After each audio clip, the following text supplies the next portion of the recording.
Bom, gurizada, vamos falar então um pouquinho sobre poluição, né? Poluição.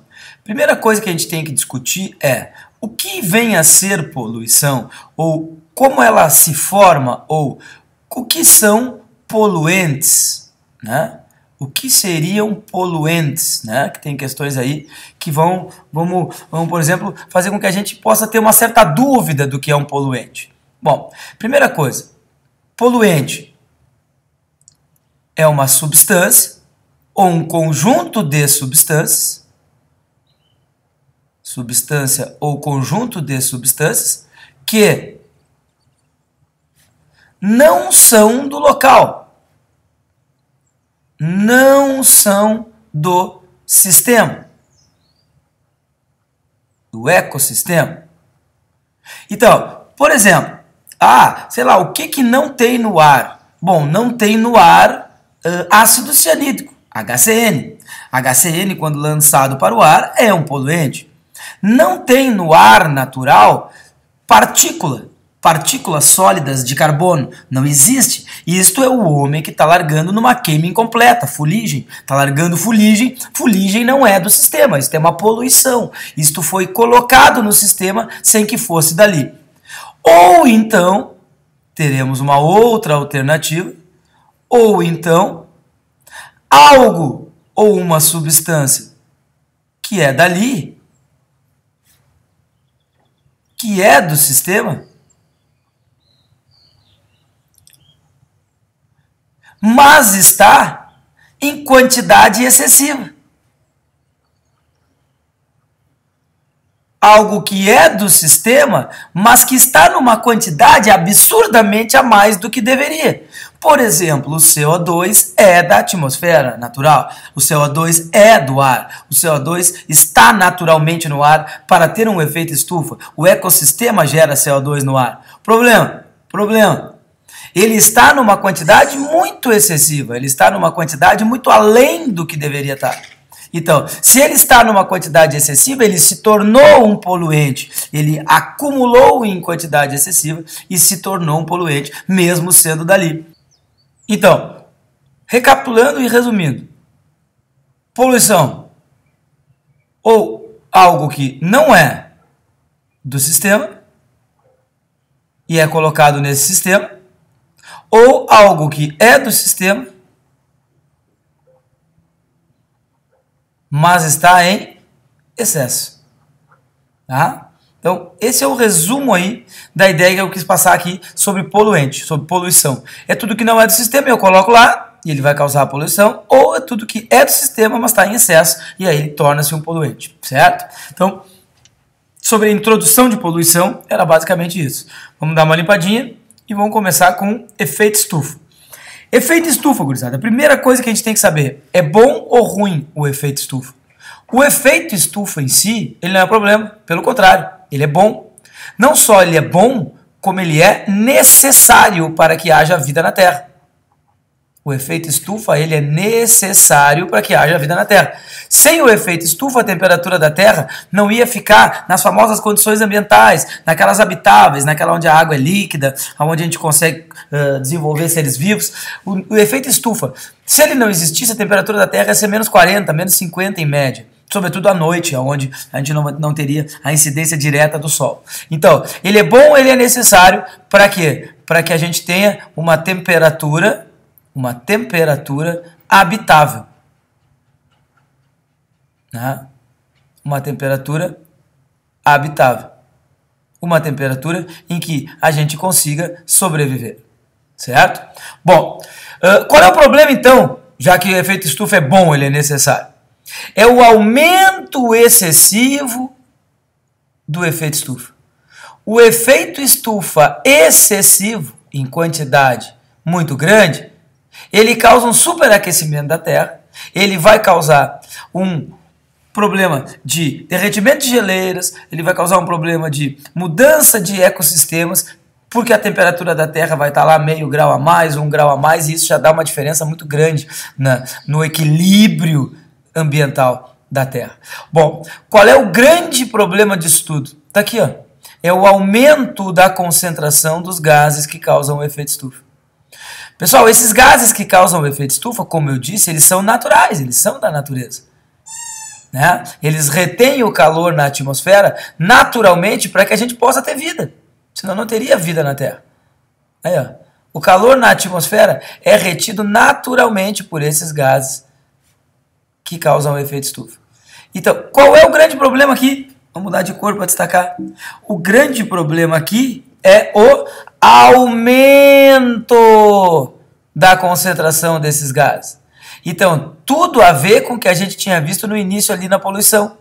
Não é que esses gases não estavam lá na atmosfera, já estavam, mas o aumento deles, uma quantidade excessiva deles, causa o problema ambiental, causa o efeito estufa exagerado, o que dá problema de superaquecimento global. Né? Então, quais são esses gases aí que a gente está vendo aqui que causam o efeito estufa? Bom, o que está em maior quantidade é o CO2, que seria o grande vilão, mas tem aí metano, tem aí o próprio vapor d'água, né? E outros tantos gases que estão na atmosfera e que ajudam a reter o calor. Né?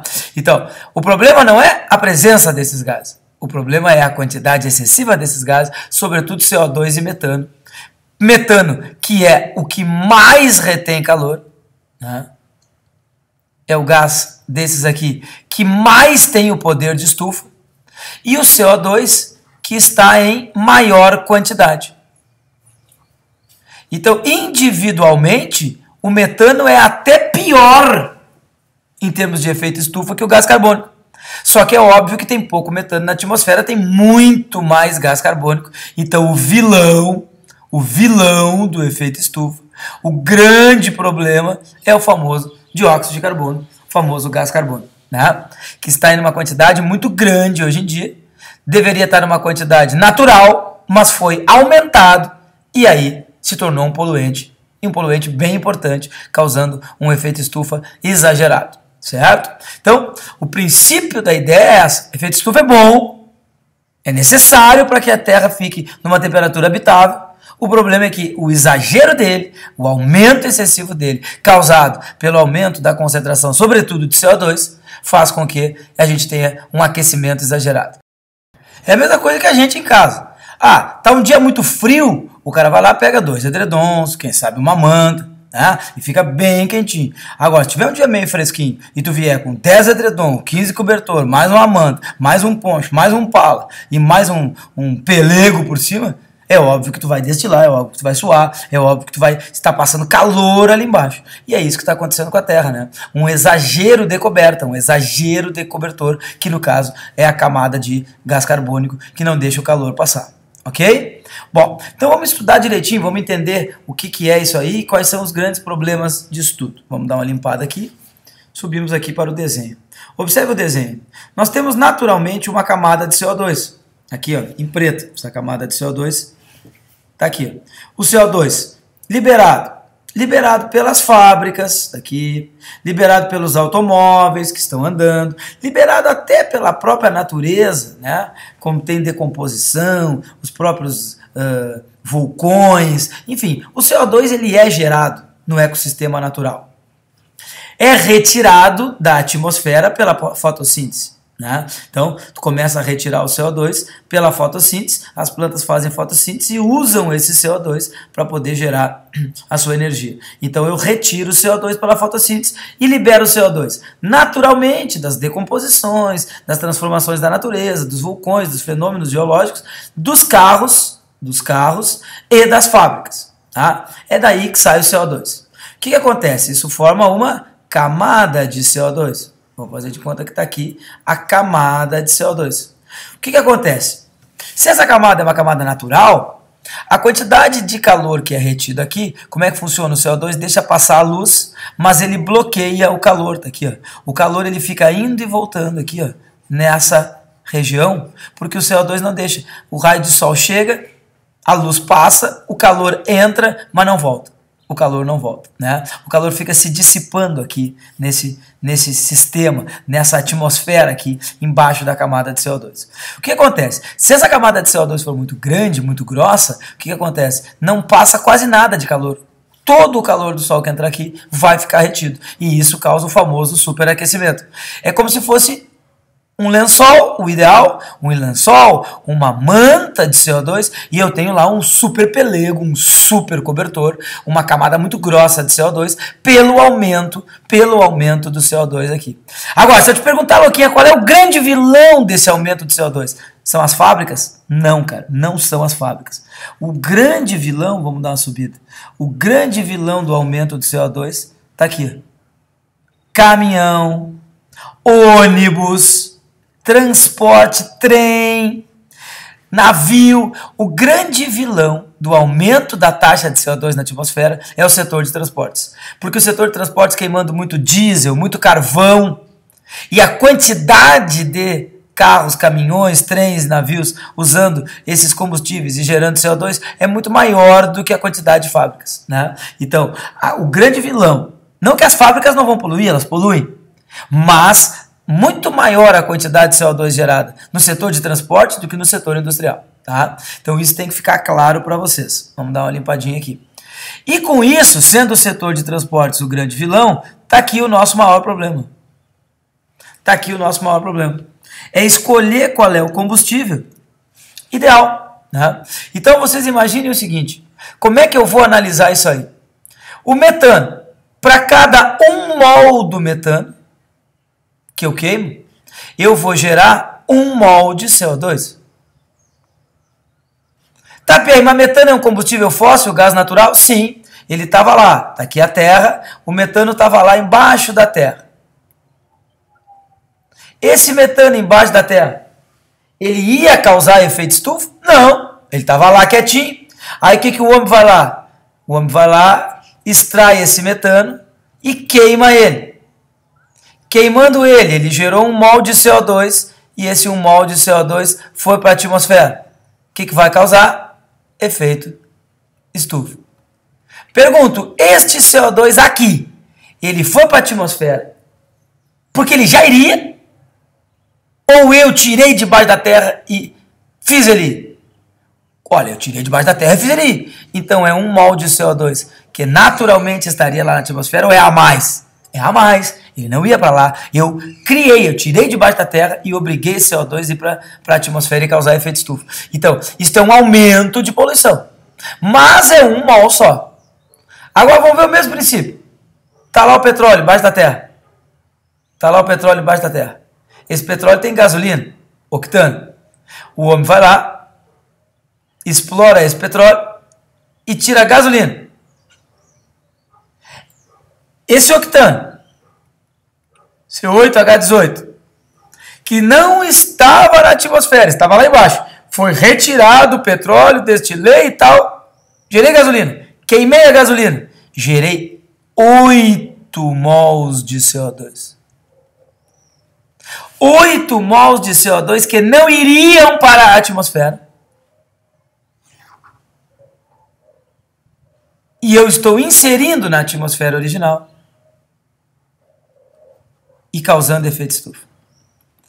Então eu pergunto, pessoal, quem é melhor de queimar?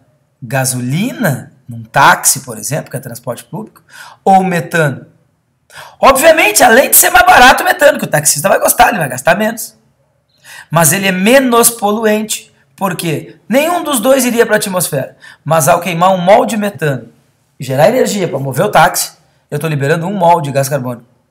Ao queimar 1 mol de gasolina, eu estou liberando 8 mols de gás carbônico e estou aumentando 8 vezes o efeito estufa em relação ao que o aumento do efeito estufa do metano tem. Então, entre o combustível metano e o combustível gasolina, óbvio que eu vou preferir o combustível metano. Por quê? Porque nenhum dos dois iria para a atmosfera e eu estou gerando muito mais CO2 na gasolina do que no metano. Agora, vamos dar uma limpada. Observe o caso do etanol, que é um pouquinho diferente. Ele tem 2 carbonos, ele estava lá na cana, o açúcar da cana, eu tirei o açúcar da cana, fermentei o açúcar da cana e eu vou gerar o etanol. Aqui, cana, o açúcar da cana, fermenta, né? Com as bactérias, Saccharomyces cerevisiae, e eu gero etanol. Eu queimo o etanol e gero o quê? 2 mols de CO2. Pergunto, esse também é um CO2 que iria para a atmosfera? Olha, até poderia ir na decomposição, na degradação dessa cana-de-açúcar, tá? Mas vamos supor que ele ficasse lá durante um tempo parado no açúcar da cana. Ele não iria para a atmosfera. Também é um CO2 que eu estou gerando. Também é um CO2 que eu estou gerando. Aí tu vai me dizer, Pierre, mas ele é o dobro do metano, então ele polui mais, então ele é pior. Não necessariamente, porque enquanto eu tenho a cana, as folhas de cana, vamos fazer aqui um exemplozinho das folhas de cana, elas vão fazer o que, pessoal? A famosa fotossíntese. E na fotossíntese, o que elas vão retirar? Elas vão retirar o CO2 do ar. Então, o álcool etílico é um combustível que, quando é queimado e gera CO2 e polui, ele já fez uma poupança, porque ele já retirou CO2 da atmosfera quando ele era cana e fazia fotossíntese. Esta é a vantagem dos biocombustíveis, né? E do etanol é principalmente a vantagem, porque além de fazer fotossíntese, tirar o CO2 do ar, ajudar na diminuição do efeito estufa, ele só gera 2 mols, porque ele só tem 2 carbonos. Então, é bem eficiente ambientalmente o etanol. Por quê? Porque gera pouco CO2 e gasta ainda por cima um pouco desse CO2 que ele gerou para fazer a fotossíntese enquanto ele é vegetal. Então, desses 3 combustíveis, o etanol é a vantagem, por quê? Porque ele é bio, ele pode ser renovado, também tem essa vantagem, mas porque quando faz fotossíntese, ele retira o CO2 e gera pouco. Já o metano, a vantagem é que ele não faz fotossíntese, ele não é renovável, ele vai aumentar a poluição, só que bem pouquinho, 1 mol só de CO2. E a gasolina aqui, muito pior, porque ela não é do ambiente, ela vai ser retirada debaixo da terra e vai gerar 8 mols de CO2 inteiros que não iriam para a atmosfera e vai aumentar muito o efeito estufa. Agora, vocês imaginem então o que dirá o diesel. O diesel é muito pior. Por quê? Porque o diesel usa no setor de transportes, ônibus, caminhão, navio, no setor de transportes, e o diesel é em torno de C20.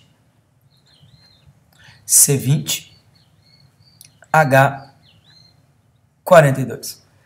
E ao queimar o diesel, lembrando sempre uma queima, né, pessoal? Uma queima de hidrocarbonetos é reagir com o oxigênio.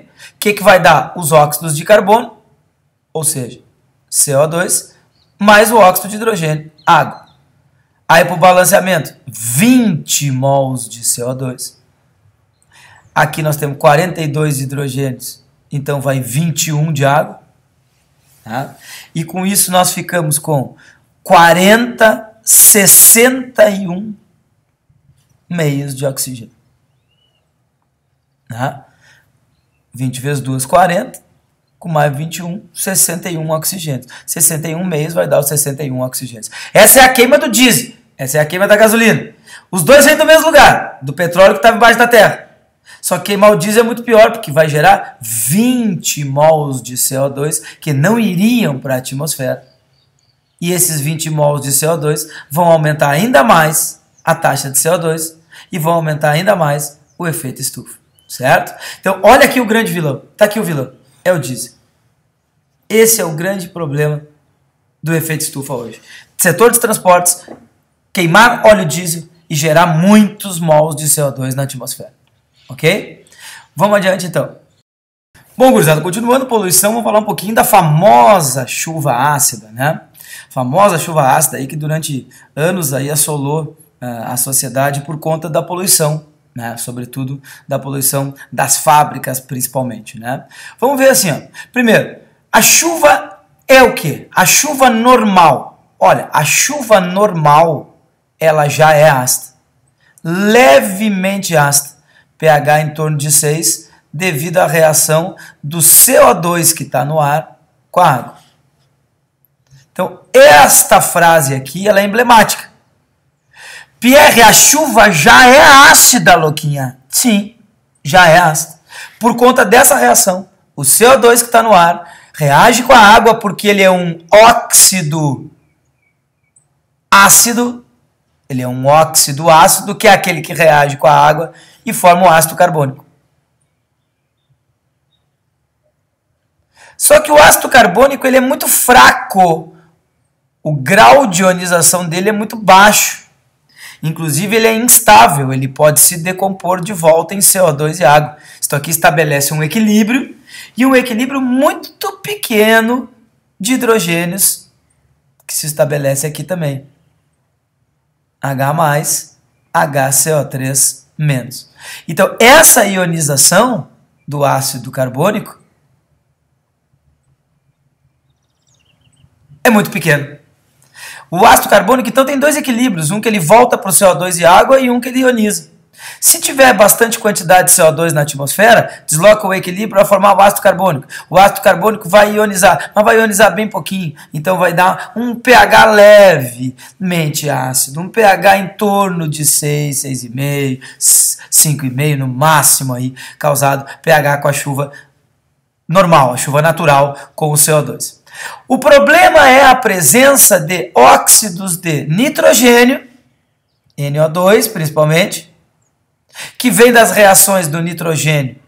Quando a gente está queimando alguma coisa com o ar, o nitrogênio do ar também se oxida um pouco e vai gerar o NO2, né? Que por sua vez vai formar dímeros, N2O4, né? São duas moléculas de NO2 grudadas, que vão reagir com a água formando o ácido nítrico e o ácido nitroso.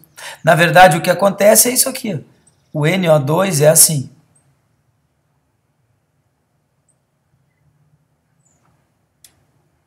Ele se liga em outro de NO2.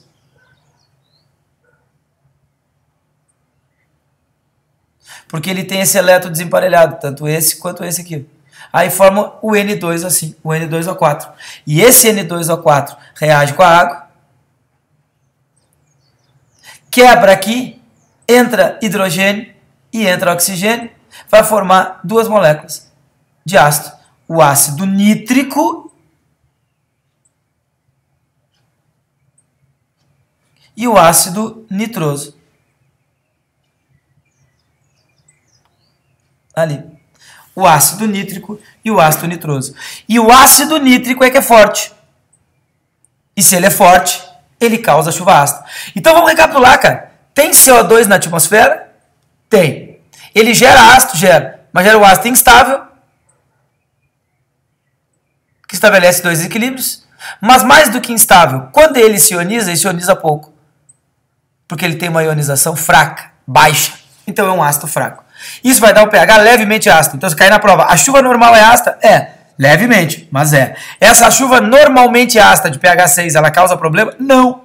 Ela não vai causar corrosão, ela não vai causar problemas de pele, ela não vai matar a vegetação. A chuva normal é uma chuva normal. Ela não causa problemas nenhum, porque ela, afinal, é levemente ácida e não tem problemas de corrosão. Agora, se tem NO2 na atmosfera, e da onde vem esse NO2? Vem das queimas, das combustões. Uma queima, uma combustão feita com o ar que tem nitrogênio, fatalmente vai gerar NO2, certo? Então, o que vai acontecer com isso? Nós vamos ter uma chuva excessivamente ácida, pH 3, pH 4, pH 1, dependendo da concentração desses gases, nós vamos ter uma chuva extremamente corrosiva. O ácido nítrico é um ácido altamente oxidante. Ele oxida muito as coisas. Corrói metais, corrói fachadas, vai atacar a vegetação. É um ácido terrível, um ácido bem forte. Tá? Então, esta é a primeira possibilidade de chuva ácida. O pessoal que está no desenho aqui, ó, tá aqui, ó. NOx, óxidos de nitrogênio, vão gerar o HNO3, e esse HNO3 vai chover nas nossas cabeças na forma de uma chuva excessivamente ácida, porque ele reage com a umidade das nuvens. Aqui, ó, deposição molhada, quer dizer, nuvem, água, chuva, neve, granizo, partículas de água reagem com ácido nítrico, formando a chuva ácida, certo? Bom, mas tem um segundo vilão que está aqui, que eu vou ter que dar uma subida aqui no desenho, que seria a queima de combustíveis fósseis contendo enxofre. O enxofre presente no carvão, no diesel, no óleo de caldeira, vão acabar gerando SO2. Esse SO2 vai se transformar em SO3, são os óxidos de enxofre, tá aqui, ó. E esse SO2, que vira SO3, vai acabar gerando o ácido sulfúrico, que também é um ácido muito corrosivo, muito forte, terrível em termos de corrosão, que vai causar problema em fachada, problema em vegetação, que vai causar aquilo que a gente conhece como chuva excessivamente ácida, pH 3, pH 4, isso é uma chuva muito corrosiva. Tá? Só para dar uma limpada aqui. Então, aqui ó, nós temos as 3 sequências de reações. Vamos pegar aqui. Gás carbônico reage com água, forma ácido carbônico. O que esse ácido é? Fraco.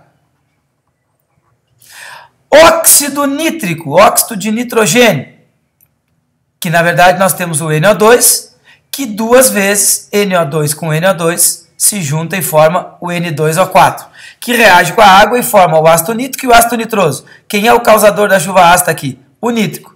Porque o nítrico é forte e o nitroso é fraco. Então o vilão da chuva ácida está aqui. Então, pessoal, só o gás carbônico deixa a chuva levemente ácida? Sim. Mas causa o fenômeno ambiental chamado chuva ácida? Isso tem que ficar claro para vocês que estão ouvindo agora. A chuva ácida, o fenômeno ambiental chamado de chuva ácida, ele tem que ter pH menor do que 5. Se o pH estiver acima de 5, não é um fenômeno chamado de chuva ácida, é uma chuva normal, uma chuva levemente ácida, tá? Que é causada pelo CO2. A do ácido nítrico, fica chuva ácida, fica abaixo de 5? Fica. E a outra seria do enxofre, ó a sequência de reações do enxofre. O enxofre que está lá no carvão, que está lá no óleo diesel, ele é queimado e gera SO2. O SO2 reage com o oxigênio do ar e gera SO3. E o SO3, que é um óxido ácido, reage com a água e gera o ácido sulfúrico.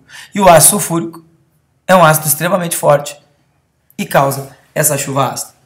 Agora a pergunta, Pierre, de onde é que vem o NO2, ou seja, os dois NO2 para formar o N2O4, e da onde que vem o enxofre, da onde que vem o SO2 e o SO3? Ora, fábricas, basicamente, indústrias queimando nas suas caldeiras carvão e óleo de caldeira. Esses dois são altamente contaminados com enxofre e vão gerar SO2, que por sua vez vai gerar o ácido sulfúrico. Qualquer queima gera NOx, porque a queima é feita no ar e no ar tem nitrogênio.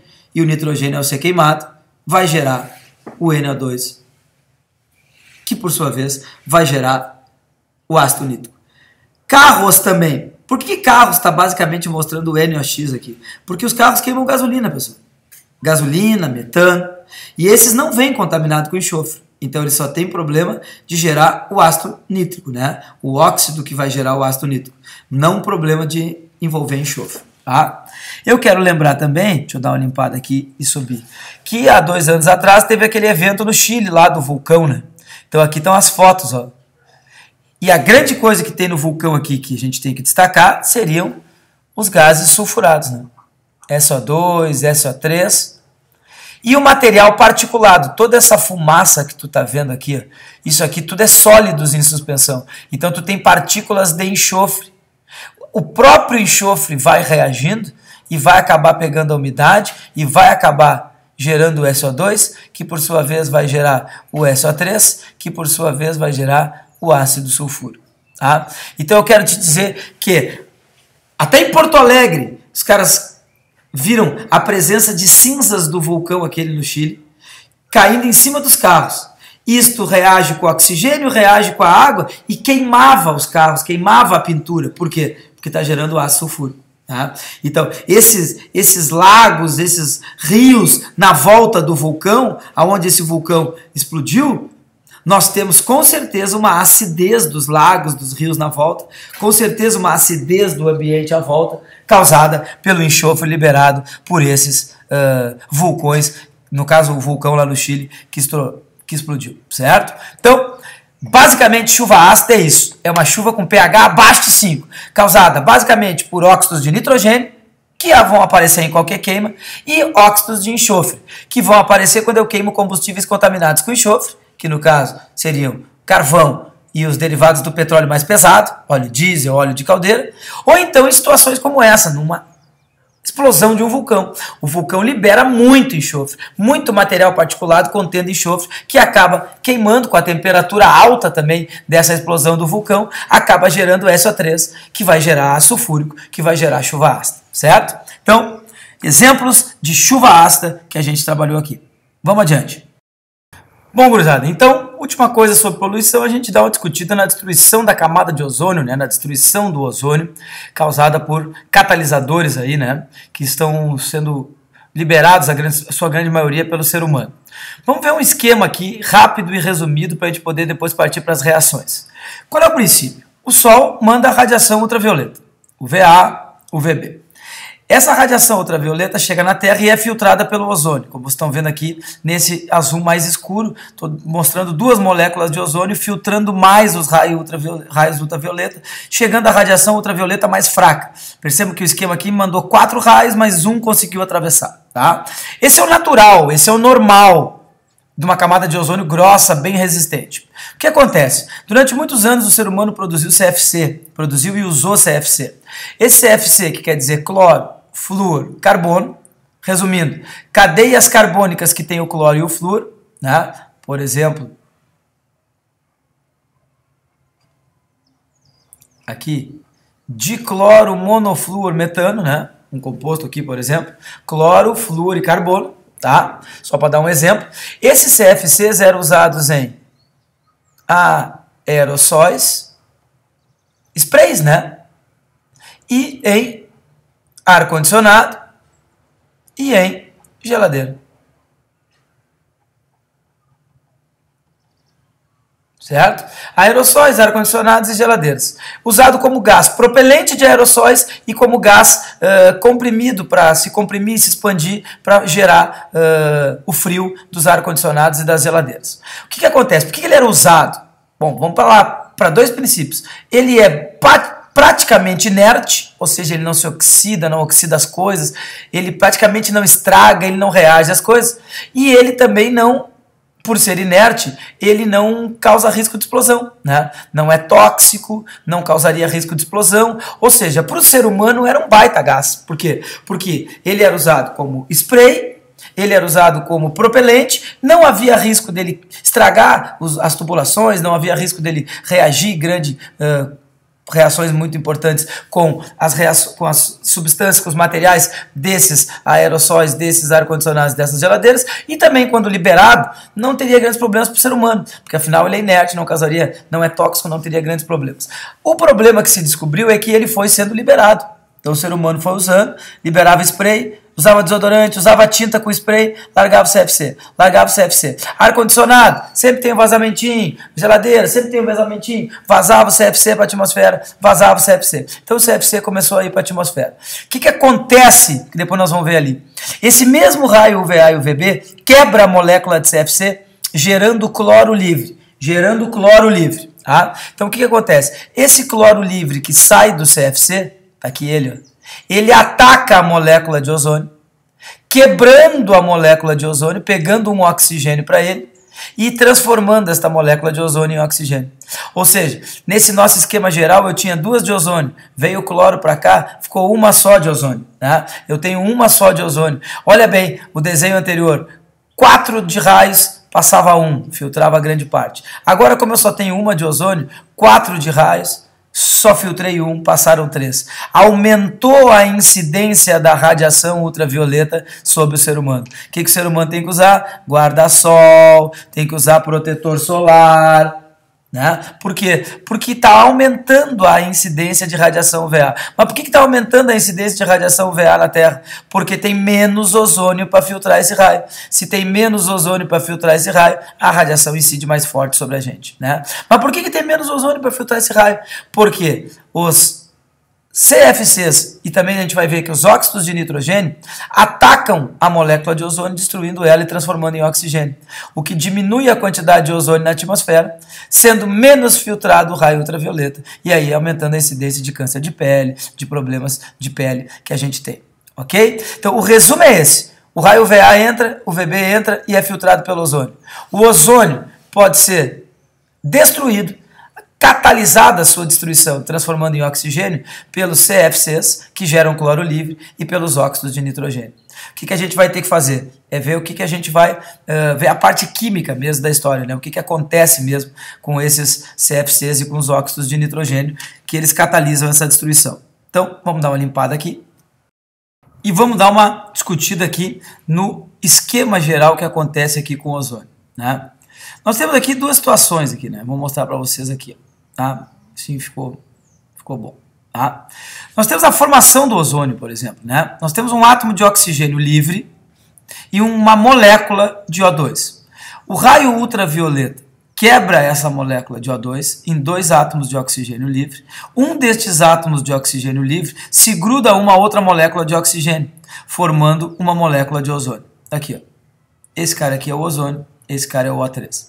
Bom, mas tudo isso aqui é acelerado, é ajudado por descarga elétrica. Descarga, tempestade, descargas elétricas facilitam esta formação do ozônio, tá? Isso é a maneira como o ozônio se forma. Tá?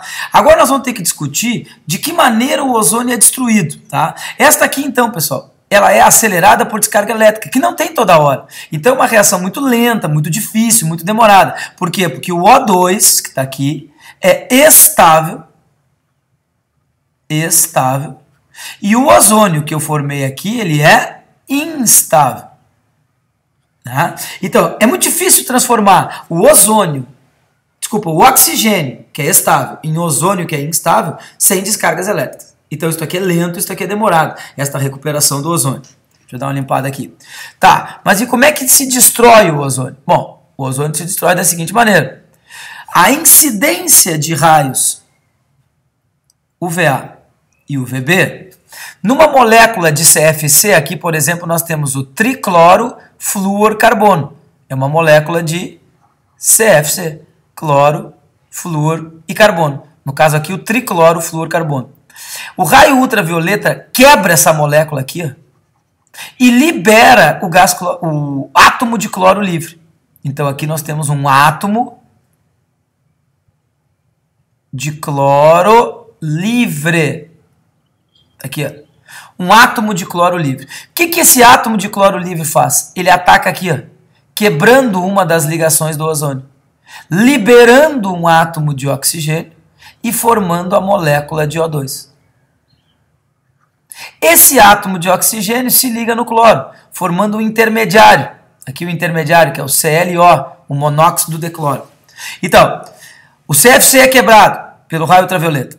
Libera cloro livre, que é um catalisador, que quebra a ligação e pega o oxigênio para ele, formando o intermediário ClO e uma molécula de oxigênio. O intermediário ClO é muito instável. Muito, não dura quase nada, é um intermediário. Ele ataca outra molécula de oxigênio, outro átomo de oxigênio, para grudar no átomo de oxigênio que ele tem. E voltando a regenerar o cloro livre, formando um outro O2. No fundo, o que eu tenho? Eu tenho uma molécula de O3, que é o ozônio, sendo quebrada em O2. E o átomo de oxigênio que sobrou pega outro átomo de oxigênio de outra reação e forma outra de oxigênio. No fundo, eu saio do ozônio e gero moléculas de oxigênio. Tá aí o cloro livre. O cloro livre ele entrou e saiu intacto, na mesma quantidade, igualzinho como ele estava. Então, esse aqui é o catalisador. Então, o cloro livre catalisa a destruição do ozônio, transformando em oxigênio. Quem é que libera cloro livre? Os CFCs.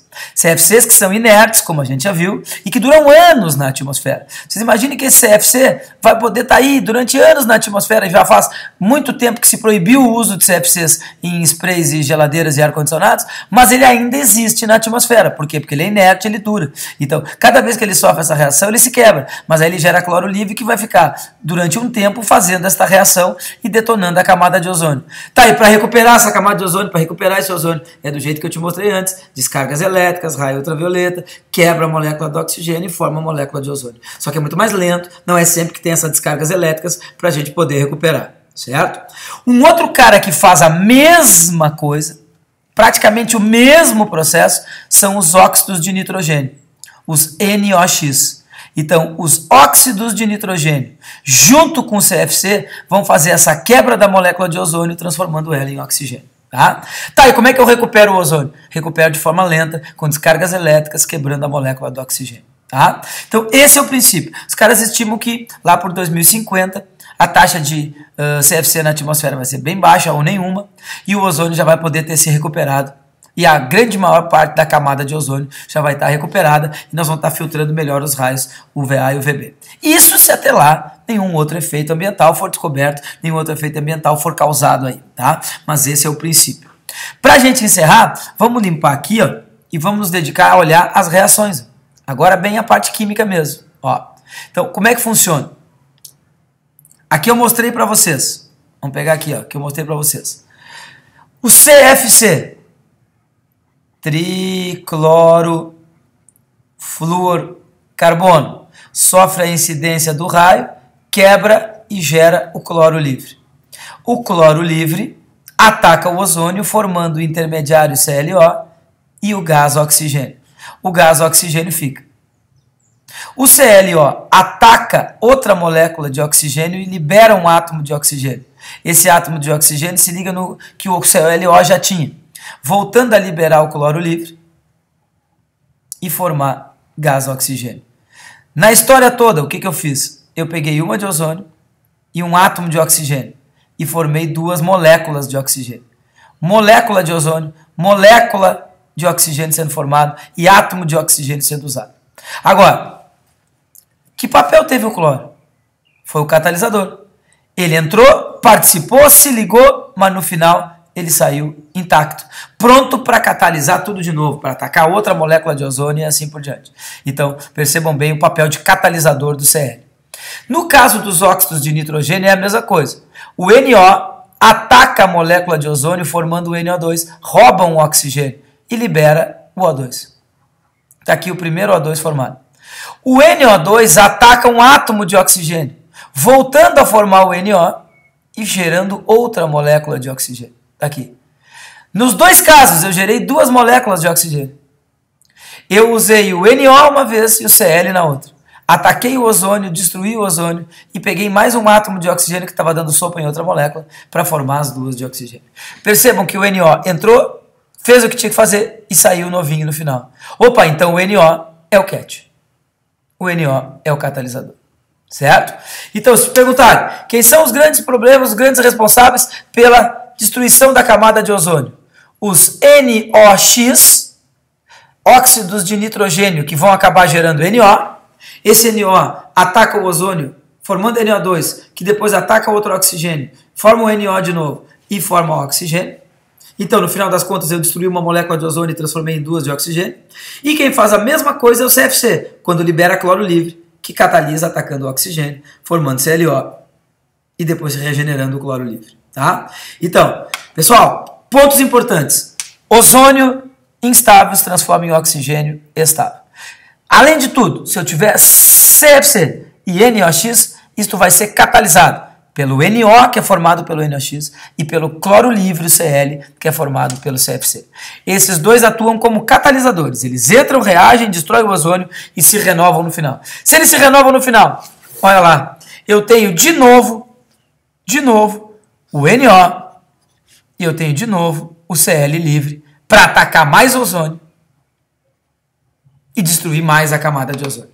Tá, Pierre, mas isso vai diminuindo agora com o tempo, com a proibição do CFC? Sim, mas não te esquece que NOx continua sendo formado. Não te esquece que NOx continua sendo formado. Hoje a proibição, a lei, é para o CFC, daí não vai gerar cloro. Mas o NO continua sendo formado pelas queimas dos carros, das fábricas, dos ônibus e assim por diante. Tá? Então o NO ainda tem problema, certo? Com isso a gente mata a parte da camada de ozônio e encerra esse videozinho da poluição. Na sequência nós vamos falar aí então sobre polímeros, tratamento de água, esgotos e um pouquinho de ligas metálicas, ok? Um abraço para os guri, beijo nas gurias, daqui a pouco estou de volta.